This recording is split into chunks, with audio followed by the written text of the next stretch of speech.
Magandang araw sa lahat ng mga tagapakinig at sa lahat ng mga taga-subaybay sa impilang ito, Sir Casper. Lagi lang po akong nakasubaybay sa iyong channel at nakikinig ng inyong mga istorya.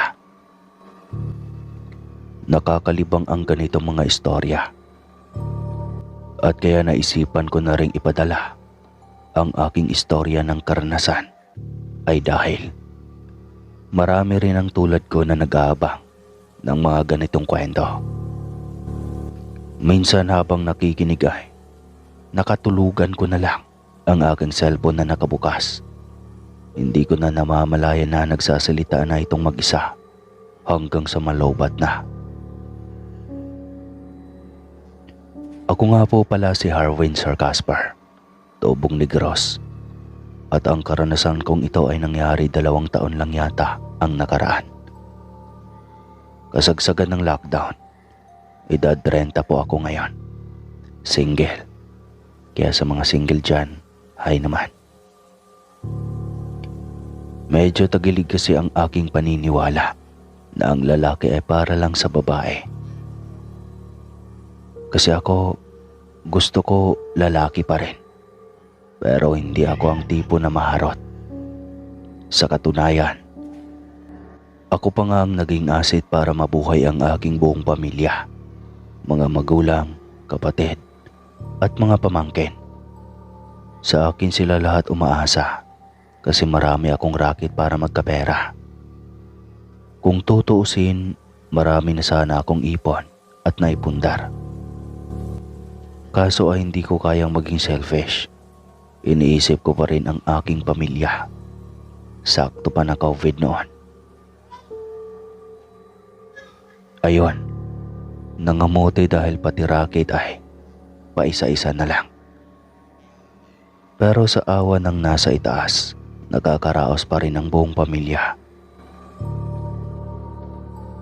At ang karanasan kong ito, kasagsagan nga ng lockdown nung naganap.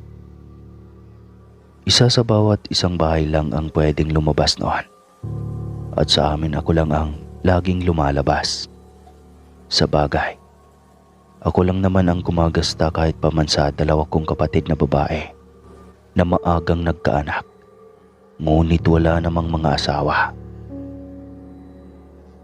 Harwin, bilan mo si baby ng diaper at gatas ha. Wala nang supply si baby. Bili ng aking isang kapatid na babae. Nasaan ang pambayad? Akin na, tugon ko rito. Sabay lahad ng aking kamay at sabay irap. Alam ko kasi na ako na naman ang magbabayad. Lagi naman. Abunuhan mo muna, Harwin. Kulilat ang ate Tina mo ngayon. Sagot nito. Kaunting lambing lang naman sa akin. Nadadala na kagad ako. Pusong babae, kaya malambot. Mas malambot pa yata sa mamon. Kasalanan ko ba yan? Anak-anak kayo tapos sa akin nyo iasa lahat. Paano ngayon dahil pandemic? Wala rin akong racket. Problemahin ko pa kayo. Galit na reklamo ko. Galit-galitan lang pala. Kasi kahit minsan, hindi ko ginawang tiisin ang mga kapatid ko. Kahit pasaway, mahal ko pa din ang mga ito. Kapatid nga, di ba? Pasensya na, Harwin. Babawi na lang ako sa iyo matapos ang pandemic na ito. Ikaw na lang ang maasahan ko ngayon. Saad ni Ate Dina. At sadyang malambot ang aking puso at hindi ko matiis ang aking mga kapatid. Kaya ayon, huhugot na naman sa mga nakaipit na savings. Minsan, gusto ko na rin sumuko sa mga responsibilidad. Pero paano ang mga magulang ko? Paano ang mga pamangkin ko? Hindi ko kayang tiisin ang mga ito. Kaya imbis na meron na sana akong pagkakataon na umangat sa buhay, ay ang pagtulong ko noon ay naging obligasyon na. Hanggang sa kaibigan kong bakla rin ang tumawag sa akin. May racket daw kami. Iyon ay ang kantahan ang matandang anak na Japayoke. sa kabilang barangay lang namin iyon. Bawal pumasok sa ibang barangay noon. Kapag mahuli ay may multa. Ayoko, Bax. Kulang pa yata ang kikitain natin dyan sa multa kapag mahuhuli tayo ng mga parak. Alam naman natin na ipinagbabawal ang pagtitipon. Mamaya may makatimbre. Lago tayo. Sagot ko. Nagmatigas ako dahil sa takot. Ngunit nang sabihin ito na may daanan sa likod ng aming barangay, nakarugtong patungo iyon sa barangay kung saan ang subdivision ng may kaarawan. Bax, 5K sa 5 oras na performance. Ayaw mo noon? Sayang ang racket. Sa ilog tayo dadaan nang hindi tayo mahalata. Baunin na lang natin ang ating attire. Magdadala tayo ng maliit na backpack. Walang makakahalata niyan. Pamimilit ni Debe, ang aking kaibigang bakla. Ang dumi at ang baho kaya ng ilog. Ano pagdating natin doon, amoy imbornal na tayo? Reklamo ko. Tonta, hindi ko naman sinabi sa mismong ilog tayo maglakad. Sa gilid sa pilapil. Doon tayo tatawid. Minsan talaga haruin yung utak mo, no? Napakatalino. Nayayamot na wika nito. Bigla ring nabuhay ang aking interes. Sayang ang tig 2,500. Lalo na at minsanan na lang ang racket.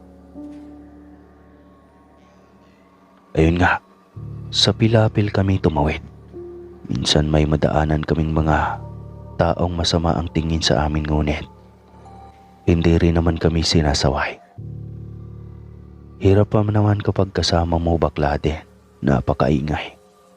Hindi na kami nawawala ng topiko ng katatawanan. Walang ibang paksa kundi tungkol sa mga gwapong lalaki at kung ano pang mga kakingkuyan. Kahit anong saway ko kay Dibi na tumahimik na at baka maingkanto kami sa daan, ay mas lalo pa itong naging maingay. Santi si Maharwin, wala na tayo sa panahon ng mga Hapon. Makabagong teknolohiya na tayo. Sa atin pa nga lang na mga baklushi, takot na ang mga iyan na magpakita, no? Katakot lang nila na agawan ko ng corona. Saad ni Debe. Kaya yon, nauwi na naman sa tawanan. Epektibo din naman ang pagiging maingay ni Debe. Kasi kahit gaano kalayo ang lakarin ay hindi nakakapagod dahil sa puro kami tawanan. Hindi na nga namin napansin na nasa lumang tulay na kami na tila abandonado na at sobrang luma. Ngunit ang nakakuha ng aming pansin ay ang matandang lalaki na nakatuwad sa gitna ng lumang tulay. Kapisti ba, uy? Bakit anong ginagawa ng matandang iyan sa gitna ng tulay na iyan? Diyan pa naman tayo dadaan. Reklamo ni Debe. Mag-aagaw na noon ang liwanag at ang dilim. Tatai yata iyan. Sagot ko nang nakaunat ang leeg para tignan kung anong ginagawa nito. Ngunit nang makita kami, ay kaagad din naman itong tumakbo ng mabilis palayo sa tulay. Sobrang bilis. Nakapagtataka kung matanda ba talaga iyon dahil hindi ganoon ang kilos ng matanda. Pero kahit mag-aagaw ang dilim at liwanag, malinaw naming nakita ang mukha nito kanina. Maging ang puti nitong buhok. Hindi na lang namin pa pinagtuunan ng pansin iyon. Tumawid na kami sa tulay na iyon dahil malapit na doon ang aming pagrarakitan. Dahil ako ang naunang tumawid, sinipat ko ang aking mga mata para tignan kung may dumi nga ba ng matanda. Ngunit wala namang ibang nangamoy. Maliban sa langis na tila sobrang luma na. Ano kayang ginagawa ng matandang yun dito? Tanong ko kay Debe. Malamang dudumi iyon. Ngunit dahil nakita tayo ayon, nahiya kaya tumakbo pa uwi. Sagot nito sa akin. Nagtawanan kaming dalawa habang paakyat sa mahabang pader ng subdivision. Umiikot na kami sa harap na doon mula sa di kalayuan ng gate ay may nag-aabang na kotse. Ayun si boss, halika. Wika ni Debe, sabay hawak sa aking kamay. Sino yan? Tanong ko rito. Kapatid ng Japayuki. Kaibigan ko siya at siya ang kumuha sa atin. Kwento nito. Napatango lang ako. Akala ko ba dito sa loob ng subdivision lang tayo papasok? Bakit may kotse? Tanong ko pa rin dito.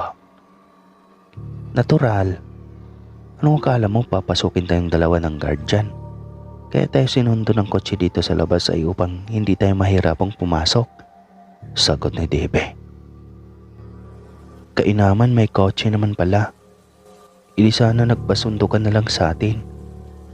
Hindi yung lalakarin pa natin yung pagkahaba-habang pilapil sa gilid ng maduming ilog. Nako, yari yung utot natin nito. Siguradong amoy embornal na rin. Mahabang reklamo ko. Tumahimik ka. Nandito na tayo kay madam. Saan nito? Binuksan na ni Davey ang pintuan ng kotse at bumati sabay kaway sa nasa loob. Diretso na rin itong sumakay kaya sumunod na rin ako. Mabuti at nagkapuslit talaga kayo. Nakangising saad ng babae. Siyempre naman madam, para sa inyo. Kahit gaano pa kalayo ang aming lalakarin, ayos lang. Mabigyan lang namin ng kasiyahan ang iyong ina. Hindi ba, Bax? Hinging opinyon pa nito sa akin. Ay oo naman, Bax. Masaya tayo kapag may napapasaya tayo. Sagot ko. Pagdating namin sa gate ay sinilipan ng guard ang loob ng kotse. Kaya nakiusap ang ginang na saglit lang kami dahil kaarawan ng kanyang ina. Pumayag naman ito dahil mabait din naman. Pagdating sa bahay nito ay may iilan lang na naroon. Nakain na rin ang mga pagkain sa mesa. Nasa 80 pataas na ang selebrant. Medyo ulyanin na rin. Kaya siguro binibigyan ng bonggang selebrasyon. Kahit pa sa sobrang hirap ng buhay at galawan dahil sa pandemic. Ganun pa man, kahit ulyanin na ang matanda, hindi naman ito bingi at kahilig nito sa mga katatawanan. Nag-i-enjoy din ito sa mga komedya, sa mga birit namin ni Debe at nakikisabay din ito. Gustuhin man namin magpatuloy pa ang party ay limitado ang oras. 9:00 na noon kaya kinakailangan naming magpaalam. At pagsapit ng 10:00 ay mahigpit na ang curfew. Naku, maraming salamat talaga sa inyong dalawa. Sobrang nag-enjoy ang nanay. Sa susunod ulit ha. Balik kayo rito para pasayahin ulit ang nanay. Uwi ka ng ginang na anak ng matanda na siya ring naghatid sa amin palabas ng subdivision. Oo naman ano. Lagi kaya ng patip. May baon pang pagkain. Salamat din pala sa pagkain ito, madam. Paniguradong busog ang pamilya ko nito. Saad ko sa ginang. Tumangaw lang ito at sinabing hanggang sa susunod pa naming pagkikita. Nang umibis na ito pabalik sa loob ng subdivision, ay lakad takbo na rin kami sa aming daan ng lumang tulay. Gamit naming flashlight ay ang aming mga cellphone. Nagmamadali kaming makauwi sa takot na maabutan ng curfew. Ang hindi namin alam ay madedili pa ang aming pag-uwi dahil paglalaroan pa kami ng isang aswang sa tulay. Davey, iyan din ang matandang nakatuwad dyan kanina, hindi ba? Tanong ko kay Debe. Naroon pa rin kasi ito sa tulay. Ewan, baka ginagawang bahay ang tulay. Sagot nito sa akin. Nakatalikod ito habang nakatayo sa bungad ng tulay. Sinubukan itong tawagin ni Debe dahil nakaharang sa daanan. Lolo, pwedeng pakitabi po? Hindi kami makakadaan ng kaibigan ko. Saad ni Debe sa matanda. Ngunit hindi ito gumalaw. Para itong estatwa at hindi makakarinig sa pakiusap. Muling inulit ni Davey ang pakiusap ngunit pasigaw iyon. Biglang lumingon ang matanda ngunit nakakatakot ang itsura nito. Tumoble ang kulubot ng balat nito. Nagbabaga ang mga mata at ang haba ng mga pangil. "Aswang!" Halos sabay naming sigaw ni Davey. At wala na akong ibang bagay na maihampas sa aswang ng mga sandaling iyon, kundi malaking supot na puno ng pagkain na ibinalot ni Madam na may sari-saring putahe. Wasak lahat iyon matapos kong maihampas sa mukha ng matanda. Ngunit hindi man lang ito natinag. Tinilaan lang nito ang mga nakadikit na pagkain sa mukha nito. Nang makita kong susugod ulit ito, ay inagaw ko sa kamay ni Davey ang bitbit nitong pagkain. At ginawa ko ulit na pamalo sa matanda. Hindi ko tinigil ang pagbato hampas hanggang sa maubos ang laman ng supot. Tsaka lang ako sumigaw ng takbo. Mabilis din ang galaw ni Davey. Tumakbo ito bitbit ang cellphone na ginawang flashlight. Tinadyakan ko ng buong lakas ang aswang at tumakbo pasunod sa kasama kong iniwan na lang ako na hinarap ang aswang. Kahit matanda na ang aswang ay napakalakas nitong tumakbo. Ang sabi nila ang aswang ay nakakalipad, pero ang aswang na iyon nanghahabol.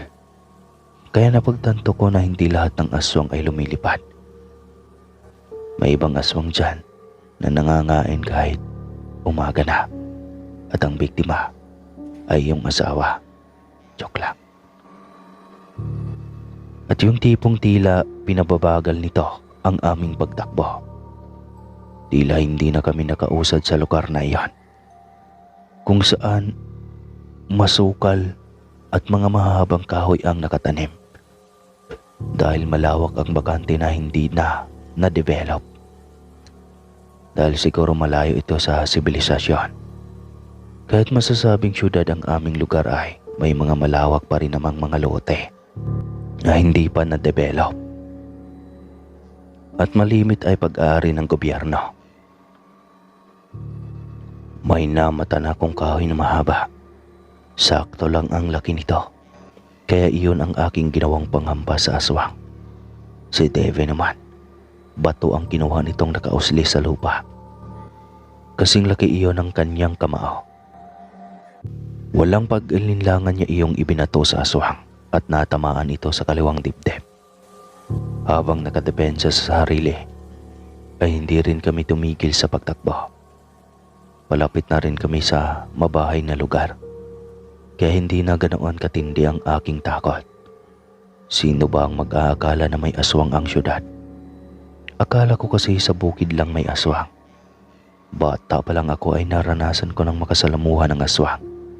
Subalit anyong malaking aso iyon, at kasama ko pa noon ang yumao ko ng lolo.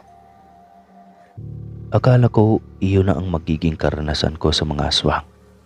Nasorpresa ako dahil kahit sa makabagong panahon na marami ng makabagong teknolohiya, nag-i-exist pa rin ang mga ito. Makalipas ang ilang sandali, narating na namin ang mabahay na lugar. Hindi na sumunod pa ang nilalang. Marahil ay natatakot rin ito na mahuli ng taong bayan ang pagiging aswang nito. "Naon mo ba ang video sa cellphone mo, Harwin?" Tanong Davey sa akin nung nakatayo na kami sa pilapil na malapit sa maraming kabahayan. Wala na ang aswang. Hindi na ito nakasunod. Loko. Sa ganoong sitwasyon, isipin mo pa talaga na i-video ang aswang na yon? Kaloka ka. Reklamo ko. Mali natin maging viral, wika ni Davey. Siguro nga magiging patunay sana iyon na totoo ang aswang, at kahit sa ngayon ay nariyan sila. Nasa paligid lang sila, at hindi natin alam kung sa mga kapitbahay natin ay may mga aswang din. Ayon nga, noong makarating kami sa amin, tsaka ko lang naramdaman ang mga tinik sa aking mga paa. Pero sa bagay din, Malaking tulong din iyon kasi binili ko kaagad ng isang sakong bigas ang aking kinita. Bahala na kung walang ulam. Ang mahalaga, may bigas na pondo para sa darating pa ng mga umaga. So far, yun lang talaga ang pangalawa kong karanasan ko sa aswang. Noong una sa probinsya noong kabataan ko. Pangalawa, iyon hindi ko akalain na sa edad 30, makasalamuha ko pa rin ang aswang. Pero kagaya ng aksidente o sakuna, hindi natin malalaman kung kailan at saan ito mangyayari. Kaya maigi nang mag-ingat lagi, iba pa rin ang laging alisto. Sa ngayon, may mga trabaho na rin sa wakas ang aking mga kapatid. Kaya hindi na ako masyadong nangangamote sa mga gastusin. Pero si Tepe, hindi niya tunay na pangalan. Wala na siya. Isa rin siya sa mga nabiktima ng virus na COVID. Hindi nga namin namalayan dahil diretso nang i-reanimate ito. Masakit at hindi ka panipaniwala para sa amin. Nasaktan nga ako. Paano pa kaya ang mga pamilya niya? Basta, hindi ko lubos akalain na sa simpleng lagnat ay magiging COVID na pala iyon. Pero ang tanong, COVID nga ba talaga? Siya din ang halos naging padre di pamilya sa kanila. Matagal nang walang kanilang ama. Pero naging responsable din naman ang mga kapatid niya noong mawala siya. Talagang ganun ang buhay, whether lang. Salamat sa pagbasa nitong aking kwento, Sir Casper. Nawa ay naaliw ko rin ang iyong mga tagapakinig. Hanggang sa muli, Harawin po ng Negros. Ingat, mga magaganda at gwapo.